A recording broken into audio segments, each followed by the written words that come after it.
पिछले लेक्चर में जो यूनिट वेट्स थे उसके कुछ फॉर्मूलाज देख चुके थे, right. Gamma bulk, gamma dry, gamma sat और गामा डैश का।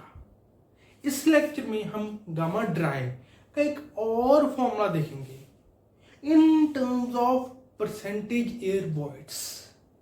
अब बात आती है कि ठीक है, जैसे दूसरों के हमने फॉर्मूला देखे थे in terms of G E S gamma W E, right. इन टर्म्स में हमने फॉर्मूला देखे थे दूसरों के, तो गामा ड्राई का भी देखा था। तो एक और गामा ड्राई का फॉर्मूला हम क्यों डिराइव कर रहे हैं? क्योंकि अब देखिए गामा ड्राई में क्या होता है, एयर होती है वर्ड्स में और कुछ होते ही नहीं, राइट। तो कोई ऐसा पैरामीटर जो हमारे एयर को अच्छे से रिप्रेजेंट कर पाए, उसकी टर्म्स में हम गामा ड्राई को रिप्रेजेंट कर दें तो एक हमें आसानी होती है चीजों को एनालाइज करने में। इसीलिए हम परसेंटेज एयर वॉइड्स की टर्म्स में गामा ड्राई को रिप्रेजेंट करते हैं, ठीक है। अब जैसे हम करते आ रहे हैं, बिल्कुल बेसिक से शुरुआत करके सोचते हैं कि अच्छा इसको आगे कैसे लेके जाएं, वैसे हम आज भी करेंगे, ठीक है। तो गामा ड्राई का फॉर्मूला क्या होता है? Gamma dry, gamma D is equal to weight of solids by total volume, यही होता है फॉर्मूला, ठीक है। अब हम देखें कि परसेंटेज एयर वॉइड्स, उसका फॉर्मूला क्या होता है? Volume of air to total volume, right. अब सीधा सीधा इस फॉर्मूला में weight of solute by total volume में सीधा सीधा तो कहीं पर volume of air by total volume दिख नहीं रहा। टोटल वॉल्यूम है यहाँ नीचे, पर ऊपर तो वेट है, वो भी वेट ऑफ सॉलिड्स। यहाँ पर वॉल्यूम ऑफ एयर को इंट्रोड्यूस कैसे करें? अगर मान लो मैं यहाँ पे इसको VA बाय VA से मल्टीप्लाई कर दूं तो VA बाय VT यहाँ पे वो तो इटाई बन जाएगा, पर जो नीचे VA आया वो WS बाय VA, उससे कुछ भी नहीं निकल के आता, नथिंग। WS बाय VA कुछ भी नहीं पता चल रहा है ये क्या हो सकता है। तो हम ऐसा करते हैं कि वॉल्यूम ऑफ एयर एक पार्ट होता है ना टोटल वॉल्यूम का, तो हम ऐसा करते हैं कि टोटल वॉल्यूम को हम डाइसेक्ट करने की कोशिश करते हैं, उसमें वॉल्यूम ऑफ एयर लेके आते हैं कैसे ना कैसे, फिर आगे देखें कि क्या करना है, फिर आगे स्टेप बाय स्टेप चलते रहेंगे। तो ठीक है, वो काम जो है हम इस साइड में करने की कोशिश करते हैं, टोटल वॉल्यूम को वॉल्यूम ऑफ एयर में डाइसेक्ट करके फिर आगे देखें कि क्या करना है, फिर उसको कैसे ना कैसे इटाई परसेंटेज एयर वॉइड्स को हम लेके आएंगे, फिर देखते हैं क्या होता है। टोटल वॉल्यूम क्या होता है? वॉल्यूम ऑफ सॉलिड्स प्लस, अभी तक हम टोटल वॉल्यूम को volume of solids plus volume of words लिखते आए हैं, पर इस बार हम वॉल्यूम ऑफ वर्ड नहीं लिखेंगे, हमें VA चाहिए, वॉल्यूम ऑफ एयर। तो वॉल्यूम ऑफ वर्ड को और डाइसेक्ट करेंगे। वॉल्यूम ऑफ वर्ड को इस बार हम volume of water VW plus volume of air VA लिखेंगे, ताकि कैसे ना कैसे इटाई आ पाए। अब इटाई क्या होता है? Percentage of words volume of air by total volume. तो यहां पर वॉल्यूम ऑफ एयर तो है, अगर बाय टोटल वॉल्यूम मुझे करना है तो दोनों साइड्स को टोटल वॉल्यूम से डिवाइड करना होगा, ताकि इधर VA भी VT से टोटल वॉल्यूम से डिवाइड हो जाए और इटाई हमारे पास आ जाए, राइट। नाउ अगर हम दोनों साइड्स को VT से डिवाइड करते हैं तो देखते क्या आता है। डिवाइड बाय VT ये वाली साइड और डिवाइड बाय VT ये वाली side, right. Now VT by VT ये तो 1 आ गया, ये हम इसको और इसको अलग कर लेते हैं। VA बाय VT चाहिए ना हमें अल्टीमेटली, तो ताकि इटाई हम उसको बना पाए और आगे प्रोसीड कर पाए। ये जो है इसको तो हम इकट्ठा कर ही लेते हैं, इसको अलग करने की जरूरत क्या है हमें? कोई भी नहीं। VS plus VW by VT इसको अलग कर लिया, राइट, इसको अलग कर लिया और इसको अब हम अलग करेंगे, plus VA by VT, right. अब VA बाय VT ये तो हमें पता है, ये क्या है? Eta A percentage air voids, this is eta A percentage air voids. अब ये ईटा है यहाँ पे प्लस में, इस साइड अगर मैं लेके जाऊंगा तो क्या हो जाएगा, माइनस में। कर लेता हूं 1 माइनस ईटा इक्वल टू, यहां पे सिर्फ ये रह गया vs plus VW by VT, vs plus VW by VT लिख दिया। अब यहां पे कुछ मुझे सोचना पड़ेगा। क्या सोचूंगा, टोटल वॉल्यूम यहां पर है, यहां पर टोटल वॉल्यूम इधर है। तो अगर मुझे इस फॉर्मूला में गामा ड्राई में कैसे ना कैसे परसेंटेज एयर वर्ड्स को लेके आना है, तो जो यहाँ पे वीटी है ना, इसको मैं इन terms of percentage air words put कर दूंगा। अगर मैं वीटी को इस साइड ले आऊं, 1 माइनस ईटा ए को इस साइड ले जाऊं, तो ये बन जाएगा VS plus VW by 1 minus eta A. तो total volume in terms of percentage air voids मेरी रिप्रेजेंट हो जाएगी।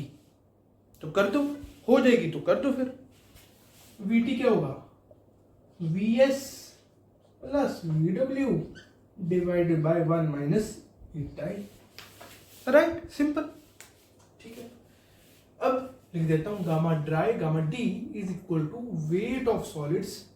अब यहां पे इसको मैं सब्स्टिट्यूट कर देता हूं, इसको मैं कह देता हूं इक्वेशन 1, और यहां पे मैं लिख दूंगा यूजिंग इक्वेशन 1 वीटी का फॉर्मूला vs प्लस वीडब्ल्यू, ए 1 माइनस ईटा डिनोमिनेटर में था, तो वीटी यहां पे डिनोमिनेटर में है।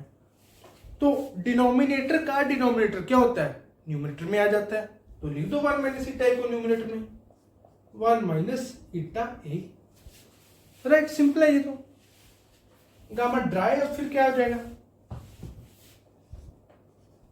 It will be WS into 1 minus eta by VS plus VW. यहां पे हम सीधा सीधा कुछ पता नहीं चल रहा कि क्या करें। तो जो टेक्निक हम पिछले यूनिट वेट्स को डिराइव करने में यूज करते हैं, यहां पर भी यूज करेंगे। क्या करते थे, WS को ऊपर कॉमन ले लेते थे, VS को नीचे कॉमन ले लेते थे, तो WS by VS gamma S हो जाता था, उसको G गामा W रख देते थे, और फिर जो भी रिलेशन आता था उसको डिराइव कर लेते थे। यहां पर भी वही करेंगे, WS बाय, यहां पर ये तो 1 माइनस ईटा है, राइट, इसको ऐसे ही रखे रहने दो। VS को मैंने कॉमन ले लिया, ब्रैकेट में क्या आ गया मेरे पास, 1 प्लस VW कॉमन लिया ना, तो VS यहां पे डिवाइड में आएगा, 1 प्लस VW बाय VS। अब ये WS बाय VS, इसको हमने क्या लिखा था, WS बाय VS को हमने गामा S लिखा था, और गामा S को हमने क्या सब्स्टिट्यूट किया था, G गामा W, राइट। पिछले लेक्चर में हमने ये चीज कर ली है, अब डायरेक्टली यूज करेंगे। WS by VS gamma S हो गया, और वो बन गया G gamma W, G gamma W, क्या ये WS बाय VS, ये चीज। बाकी को मैं ऐसे लिख लेता हूं, 1 minus eta upon 1 plus VW by VS। अब अगर आपने लेक्चर्स को अच्छे से रिवाइज किया हो, लिख लिख के चीजें की हो, तो आपको समझ आ गया होगा कि VW बाय VS हमने कहीं पर कुछ ना कुछ इसको इंट्रोड्यूस किया था। कब, कैसे, याद करने की कोशिश करो। जब हमने फॉर्मूला डिराइव किया था SC इक्वल टू WG, उस फॉर्मूले में हमने क्या किया था, हमने क्या करने की कोशिश की थी कि हमने कहा था कि जो E होता है वो volume of voids to volume of solids होता है, और S जो होता है वो volume of water to volume of voids होता है। तो जब इन दोनों को मल्टीप्लाई कर देंगे तो वॉल्यूम ऑफ वॉइड तो कट जाएगा, और ये बन जाएगा VW ऊपर VS नीचे, VW बाय VS। तो SE क्या था हमारा, VW बाय VS, और SC को हम WG ऑलरेडी कर चुके हैं, हमने रिलेशन ऑलरेडी डिराइव कर चुके हैं, तो हमें ऑलरेडी ये वो रिलेशन याद ही है, याद करना ही है, एग्जाम में डायरेक्टली अप्लाई होगा। तो ठीक है, SC इक्वल टू WG हमने ऑलरेडी कर लिया है, तो वो चीज अब डायरेक्टली यहां पे अप्लाई करेंगे। यहां पे ये क्या आ गया, VW by VS, VW by VS, इसको हमने कर लिया था SC, और SC को हमने equal to WG prove already कर दिया था। तो जो अब ये VW by VS है, इसको मैं डायरेक्टली यूज करूंगा WG। क्यों? VW by VS is equal to SC, SC equal to WG, so VW by VS is equal to WG, right. तो ये आ जाएगा मेरे पास 1 प्लस WG।